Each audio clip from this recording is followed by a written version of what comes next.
Olá pessoal, estamos começando mais um vídeo aqui no canal Saúde Med, sejam muito bem-vindos. Para quem não me conhece, meu nome é Denifer Ferreira e hoje nós vamos continuar falando sobre a deficiência do hormônio do crescimento em adultos. Nesse vídeo falando sobre as características clínicas e diagnóstico da doença. E para você não perder mais nenhum conteúdo, se inscreva agora mesmo, ative o sininho de notificações porque aqui toda semana temos vídeos novos no canal para você ficar sempre muito bem informado. E aí, falando primeiro sobre as características clínicas da deficiência de GH em adultos, né, gente? A gente sabe que essa deficiência está associada a vários sintomas e sinais físicos não específicos. E por isso, esses sintomas eles são reconhecidos por endocrinologistas experientes como justificativa para sua designação ali como síndrome clínica. Tá? Em um dos locais, né, onde a gente observa esses sinais clínicos é na composição corporal e no coração. Tá? A deficiência de GH ela é caracterizada por mudanças substanciais na composição corporal, com aumento na gordura total, porcentagem de gordura e principalmente na massa de gordura visceral. Tá? Importante destacar que, embora a prevalência da obesidade seja aumentada em adultos hipopituitários, o aumento da gordura visceral também é evidente em pacientes não obesos. Paralelamente, com mudanças ali na massa de gordura, a massa corporal magra ela é reduzida. Tá? Isso pode explicar as reduções ali na força muscular e na tolerância ao exercício que foram documentadas na deficiência de GH em adultos. O grau de redução da massa corporal magra ela é difícil de determinar. Isso ocorre devido à redução da água corporal total, que também é evidente no estado de deficiência de GH. Tá? As medições da composição corporal, principalmente a impedância bioelétrica, podem superestimar as mudanças na massa corporal magra, ali como consequência das alterações na hidratação dos tecidos. Além disso, a redução da água extracelular, que é agravada pela redução do sódio corporal total na deficiência de GH, pode ser um fator principal subjacente às reduções relatadas na capacidade de exercício. Tá? A isso pode ser acrescentado também o efeito da redução da massa e função do ventrículo esquerdo, descrito ali em vários estudos. Uma outra característica clínica que está associada à deficiência de GH é no metabolismo da glicose, né? Diferente ali da deficiência de GH que ocorre em crianças, a deficiência de GH em adultos está associada à resistência relativa à insulina e uma maior prevalência da tolerância à glicose prejudicada e diabetes mellitus, tá? As alterações adversas na sensibilidade à insulina são previsivelmente mais evidentes em pacientes obesos, mas também são observáveis em pacientes hipopituitários com índice de massa corporal normal, tá? Nos quais a relação inversa entre sensibilidade à insulina e massa de gordura central, que caracteriza a síndrome metabólica, é claramente visível. Portanto, é provável que as alterações na sensibilidade à insulina observada na deficiência de GH em adultos sejam devido predominantemente ao aumento da massa de gordura ali central. Tá? Curiosamente, indivíduos adultos é, com deficiência isolada de GH congênita não tratados ao longo da vida apresentam função das células beta reduzidas. Tá? Nenhuma evidência de resistência à insulina e uma maior frequência de tolerância à glicose também prejudicada. Dessa forma, a deficiência isolada de GH não tratada ao longo da vida aumenta a sensibilidade à insulina, mas prejudica a função de células beta e não oferece proteção contra o diabetes. Tá? Foi postulado que as mudanças na composição corporal e principalmente na massa de gordura poderiam ser consequências da reposição não fisiológica de glicocorticoides. Mas contrapondo isso ao fato, está o fato de que as doses de reposição de glicocorticoides usadas na insuficiência adrenal primária, que são semelhantes às usadas no hipopituitarismo, não estão associadas a anormalidades na composição corporal. Tá? O eixo GH-IGF-1 é agora reconhecido como um modulador importante da atividade da enzima 11-beta-hidroxisteroide desidrogenase tipo 1. Esta enzima atua predominantemente como redutase especialmente ali no fígado e no tecido adiposo, né, aumentando ali a conversão líquida de cortisona inativa para cortisol ativo. A atividade da enzima ela é diminuída pelo GH e, como consequência, a deficiência de GH está associada a um deslocamento do ponto de equilíbrio em favor do cortisol. Portanto, é possível que o aumento da adiposidade central, que caracteriza o estado de deficiência de GH, possa ser agravado pela exposição aumentada ao cortisol dentro ali dos adipócitos. Tá? O metabolismo hepático pode ser perturbado por um mecanismo semelhante.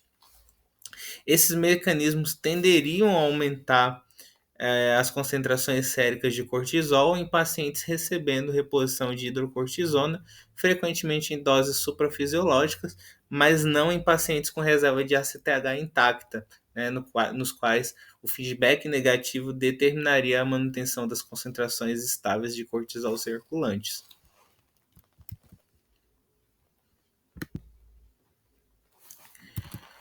Outra característica clínica é em relação aos fatores de risco para aterosclerose, lipídios, né, e hipertensão. A gente sabe que a deficiência de GH em adultos está associada a um aumento ali no colesterol total, no LDL colesterol e a poliproteínas B. Além disso, existe uma redução modesta no HDL colesterol que foi descrita em alguns estudos. Essas mudanças são evidentes em ambos os sexos, sendo quantitativamente maiores nas mulheres. Apesar da depressão de sódio e água relacionada à deficiência de GH, uma prevalência aumentada de hipertensão no hipopituitarismo adulto foi documentada e pode estar relacionada a uma atividade reduzida da síntese de óxido nítrico, resultando ali em aumento da resistência vascular periférica devido à deficiência de GH. Tá? As mudanças no metabolismo das lipoproteínas, composição corporal, sensibilidade à insulina e resistência vascular periférica prevêem um aumento na aterogênese ali no estado de deficiência de GH. Tá?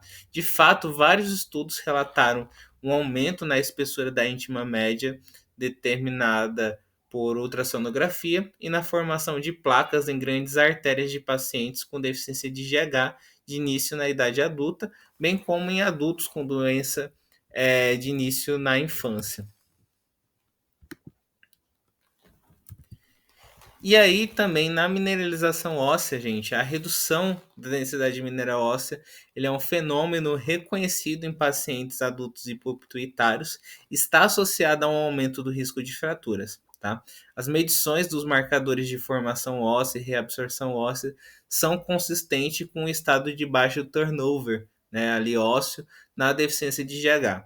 Déficits nos conteúdos e densidade mineral óssea são mais evidentes em adultos com deficiência de GH de início na infância, provavelmente como consequência da falha em atingir o pico de massa óssea potencial ali que é potencial geneticamente, tá? Seja devido à reposição inadequada de GH na infância ou à sua paralisação precoce no momento da desaceleração do crescimento linear, tá? A falha em atingir o pico de massa óssea tem implicações importantes para o desenvolvimento futuro de osteoporose e risco de fraturas. Tá? A situação no hipopituitarismo é ainda mais complicada pela frequente deficiência concomitante de esteroides gonadais, muitas vezes de duração desconhecida e que tem um efeito documentado sobre a densidade mineral óssea também. Tá? Além disso, a reposição de glicocorticoides para insuficiência adrenal primária está associada a reduções modestas na densidade mineral óssea, mas a superreposição em pacientes hipopituitários acelera ali a perda óssea. Assim, a superreposição de glicocorticoides pode aumentar a prevalência de fraturas vertebrais em pacientes com deficiência de GH não tratada. Porém, o tratamento da deficiência de GH parece proteger ali o esqueleto dos efeitos deletérios da superreposição de glicocorticoides em pacientes hipopituitários.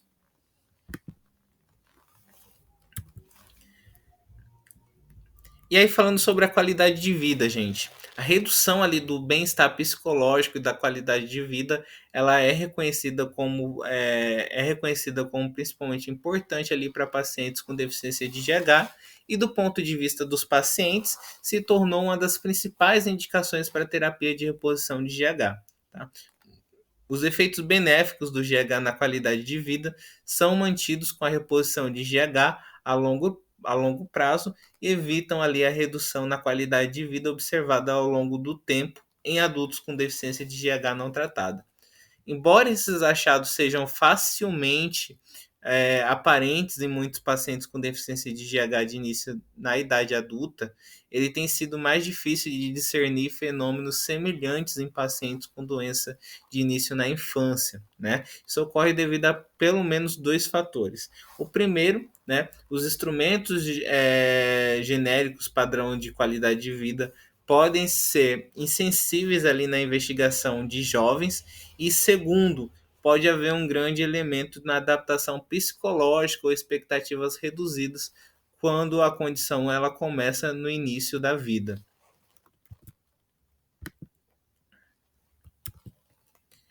Falando sobre a mortalidade, né? Nas últimas décadas tem se reconhecido cada vez mais que o hipopituitarismo está associado à mortalidade prematura. Tá?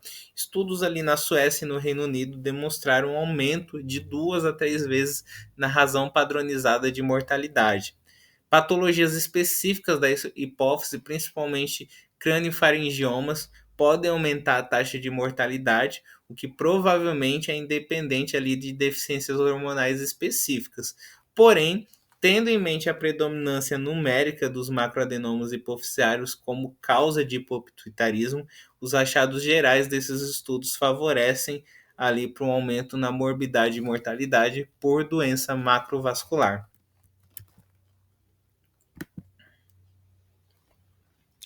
E aí falando sobre os procedimentos de diagnóstico, né? O GH ele é secretado de forma pulsátil com medições séricas variando entre picos e baixos valores, né? Sendo que esses baixos valores caem abaixo do limite de detecção dos ensaios de radioimunoensaios convencionais. Por essa razão, o diagnóstico de deficiência de GH não pode ser feito pela medição da concentração basal de GH sérico. Tá? Embora uma única medição do GH sérico feita casualmente no momento de um pico secretor possa excluir a deficiência de GH. Tá? Portanto, o diagnóstico de deficiência de GH depende de um resultado de aumento abaixo do normal no GH sérico em resposta a um ou mais testes de estimulação dinâmica. Tá? Muitos testes diagnósticos foram desenvolvidos para deficiência de GH, a maioria para pacientes com doença hipotalâmica hipofisiária estabelecida, com alta probabilidade prévia de deficiência. Tá? Esses mesmos testes agora eles são usados para diagnosticar deficiência de GH em várias outras populações de pacientes potenciais, aumentando o risco de mau uso e desperdício ali de recursos. Além disso, o desempenho técnico dos ensaios hormonais é altamente variável entre diferentes laboratórios e, por isso, ao diagnosticar pacientes com deficiência de GH, se deve considerar, primeiramente, quem deve ser testado para deficiência de GH, a validade do teste de estimulação escolhido, incluindo a concentração de corte diagnóstica adequada de GH e a disponibilidade de recursos e expertises locais. Tá? As diretrizes recomendam que em casos sem histórico sugestivo, como doença hipotalâmica hipofisária ou terapia craniana, ou seja, casos ali com baixas probabilidades de pré-testes ou baixa probabilidade inicial de deficiência de GH, os testes de estimulação de GH eles não devem ser realizados. Tá? Vale destacar que todas as diretrizes mencionam que os pacientes elegíveis para o teste apresentam patologia hipotalâmica hipofisária, deficiência de GH verificada na infância ou tiveram ali irradiação intracraniana. Tá? E as opções incluem o teste de tolerância à insulina, o teste de glucagon e combinações de arginina e o hormônio liberador de GH, né, o GHRH, ou os secretagogos de GH. Tá? A primeira descrição da estimulação de GH ali pela hipoglicemia, ele foi publicado em 1963, e o teste de estimulação com insulina ainda é considerado o teste de estimulação padrão ouro, né, o principal ali para deficiência de GH. O teste de estimulação com insulina é o teste mais validado, e o consenso internacional definiu a deficiência severa de GH em adultos com uma resposta máxima ao teste de estimulação com insulina menor do que 3 microgramas por litro. Tá? É essencial que o teste de estimulação com insulina ela seja realizada em unidades especializadas sob supervisão estrita por pessoal experiente, e é contraindicado em pacientes com epilepsia ou doença cardíaca isquêmica. Tá?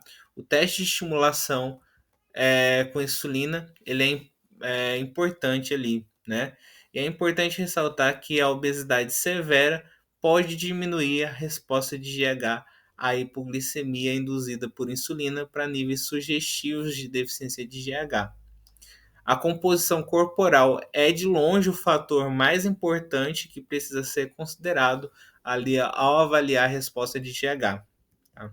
A reserva secretória de GH também pode ser avaliada, né, sendo o IGF-1 o marcador mais sensível da ação de GH e fornece um teste confiável de reserva de GH na doença de início na infância. Tá? Na ausência de disfunção hepática ou desnutrição que podem reduzir secundariamente a geração de GF1, e se determinados no contexto clínico apropriado da doença hipofisária e hipopituitarismo, um IGF-1 sérico reduzido fornece ali uma forte indicação confirmatória para a deficiência de GH. Tá? É importante ressaltar que testar pacientes com suspeitas de causas não clássicas de hipopituitarismo é muito mais desafiador, tá? Uma vez que a maioria das evidências disponíveis de confiabilidade diagnóstica se baseou em pacientes com patologia hipotalâmica hipofisária estrutural, né? Causas genéticas de deficiência de GH também, e deficiência de GH documentada na infância ou irradiação cerebral.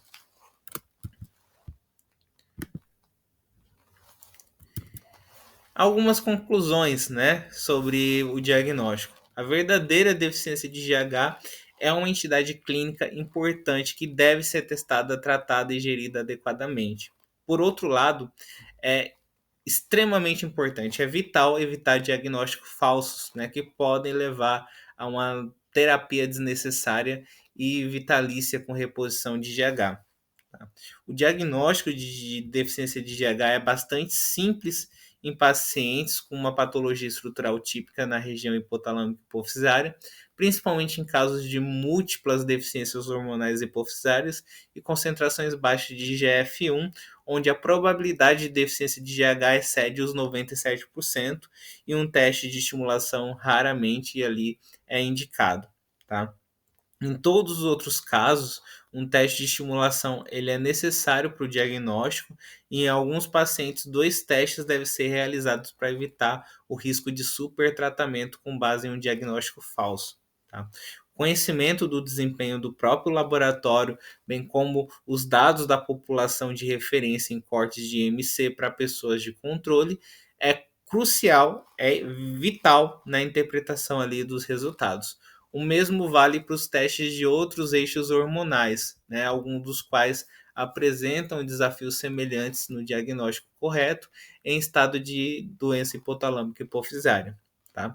Novas indicações para o teste de deficiência de GH não devem ser aceitas sem uma avaliação rigorosa prévia da confiabilidade do teste para a condição em questão por meio de vários testes, e de preferência em diferentes laboratórios, dado que o fenótipo clássico da deficiência de GH, como obesidade, fadiga e qualidade de vida, muitas vezes tem outras causas além da deficiência de GH.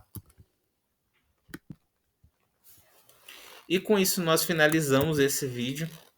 Eu espero que tenha ajudado para você entender um pouquinho mais de como, né, esse problema afeta, e como a gente entender mesmo como é feito o diagnóstico, quais são os cuidados que a gente deve ter na hora de fazer a avaliação. Tá?